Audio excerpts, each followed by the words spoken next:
Shalom sahabat cepat firman kehidupan yang terkasih dimanapun Anda berada. Kiranya kasih karunia dan sukacita dari Allah Bapa senantiasa menyertai kita. Sahabatku, sebelum mulai mendengarkan firman Tuhan, mari kita satukan hati untuk berdoa. Ya Bapa Surgawi, kami bersyukur kepadamu atas hari yang Engkau berikan. Terima kasih karena Engkau telah mengumpulkan kami di tempat ini dengan hati yang rindu untuk mendengarkan suara-Mu. Kami percaya Engkau hadir di tengah-tengah kami. Tuhan, bukalah hati dan pikiran kami, jauhkanlah dari segala kekhawatiran dan kesibukan duniawi ini, agar kami bisa fokus pada firman-Mu. Berbicaralah kepada kami ya Tuhan, dan ajarilah kami kebenaran-Mu. Kiranya melalui persekutuan ini iman kami dikuatkan dan kami semakin mengenal-Mu. Kami serahkan seluruh jalannya saat teduh ini ke dalam tangan-Mu. Di dalam nama Tuhan Yesus Kristus kami berdoa. Amin. Sahabat firman kehidupan yang terkasih, hari ini kita akan belajar dari ayat firman Tuhan yang diambil dari Mazmur 34 ayat 10-11. Takutlah akan Tuhan, hai orang-orangnya yang kudus, sebab tidak berkekurangan orang yang takut akan Dia. Singa-singa muda merana kelaparan, tetapi orang-orang yang mencari Tuhan tidak kekurangan sesuatu pun yang baik. Dalam hidup ini kita sering merasa cemas. Cemas tentang uang, cemas tentang pekerjaan, kesehatan, atau masa depan. Kita merasa takut tidak punya cukup. Namun ada satu janji yang luar biasa dari Alkitab yang bisa menenangkan hati kita, yaitu Mazmur 34 ayat 10. Takutlah akan Tuhan, hai orang-orangnya yang kudus, sebab tidak berkekurangan orang yang takut akan Dia. Ayat ini seperti bisikan dari Tuhan yang berkata, "Percayalah padaku, dan aku akan memastikan kamu tidak kekurangan." Mari kita bahas lebih dalam apa artinya takut akan Tuhan dan bagaimana janji ini bisa benar-benar terjadi dalam hidup kita. Bagian yang pertama, apa itu takut akan Tuhan? Kata takut di sini bukan seperti takut pada hantu atau binatang buas. Takut akan Tuhan artinya menghormati, mengagumi, dan menempatkan Tuhan di tempat yang paling tinggi dalam hidup kita. Ini adalah rasa hormat yang mendalam kepadanya karena Dia begitu hebat, baik, dan suci. Ketika kita takut akan Tuhan, kita mengakui bahwa Dia adalah bos kita, bukan diri kita sendiri. Kita mendengarkan perintahnya, bukan mengikuti keinginan kita sendiri. Sikap ini membuat kita jadi bijak. Tanpa menghormati Tuhan, kita mudah tersesat dan membuat pilihan yang salah. Menariknya, saat kita punya rasa takut yang benar pada Tuhan, kita jadi tidak takut pada hal lain. Kita tidak lagi takut pada omongan orang, kegagalan, atau kesulitan hidup. Kenapa? Karena kita tahu bahwa Tuhan yang kita sembah jauh lebih besar dari semua masalah itu. Takut pada Tuhan justru membuat kita berani menghadapi dunia. Bagian 2, janji yang menenangkan, tidak berkekurangan. Nah, ini dia bagian yang paling indah dari ayat ini.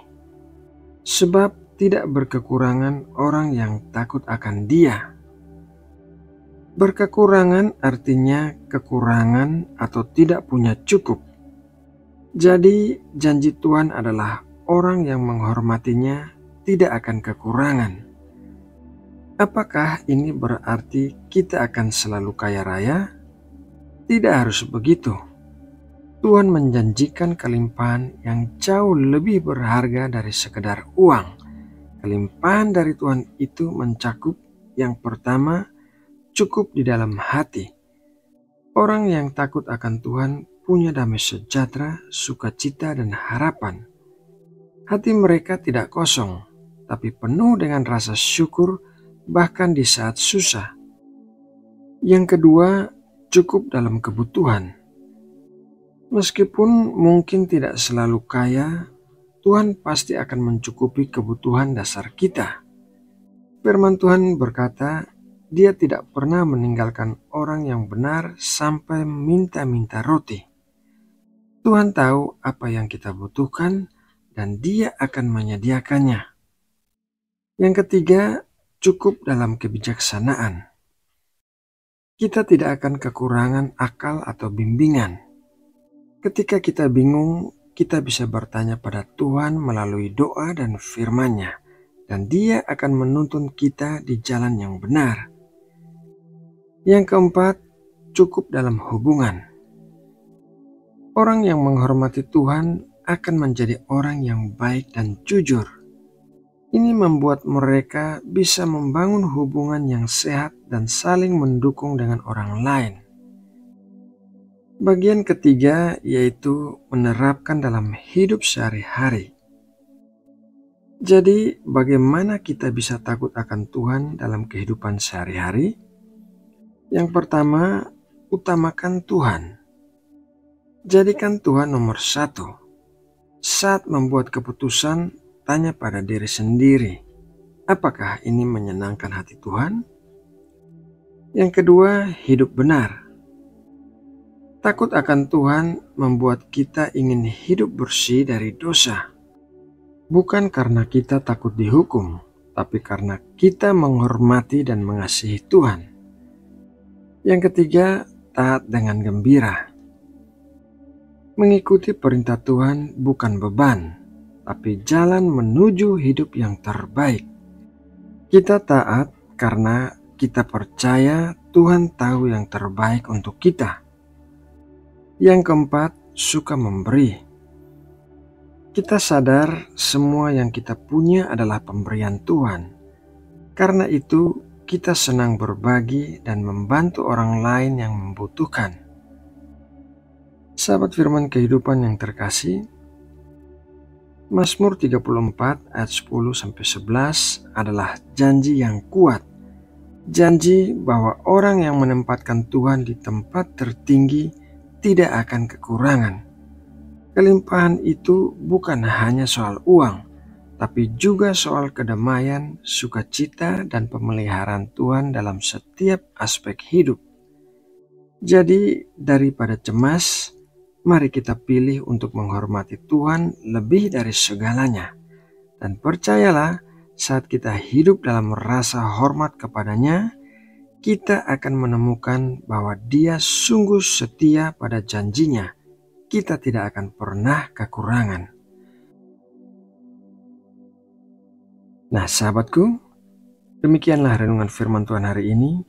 Semoga setiap benih firman Tuhan yang kita terima di dalam hati kita akan menumbuhkan buah-buah yang memberikan kemuliaan bagi nama Tuhan. Mari kita berdoa. Bapa di sorga, kami bersyukur atas firman-Mu yang telah kami dengar hari ini. Firman-Mu mengingatkan kami untuk menaruh hormat dan percaya penuh kepada-Mu, sebab Engkaulah sumber kelimpahan yang sejati. Tolonglah kami ya Tuhan, agar renungan ini tidak hanya tinggal di pikiran kami, tetapi sungguh-sungguh tertanam dalam hati. Berikan kami kekuatan untuk mempraktekannya dalam hidup sehari-hari, agar kami tidak lagi merasa cemas, melainkan berani melangkah dengan iman karena tahu Engkau akan mencukupi segala yang kami butuhkan. Sekarang kami akan kembali ke aktivitas kami masing-masing. Lindungi dan sertailah setiap langkah kami. Jadikanlah kami saluran berkat bagi orang-orang di sekitar kami, dan biarlah hidup kami menjadi kesaksian akan kebaikan dan kesetiaan-Mu. Di dalam nama Tuhan Yesus Kristus, kami berdoa dan bersyukur. Amin.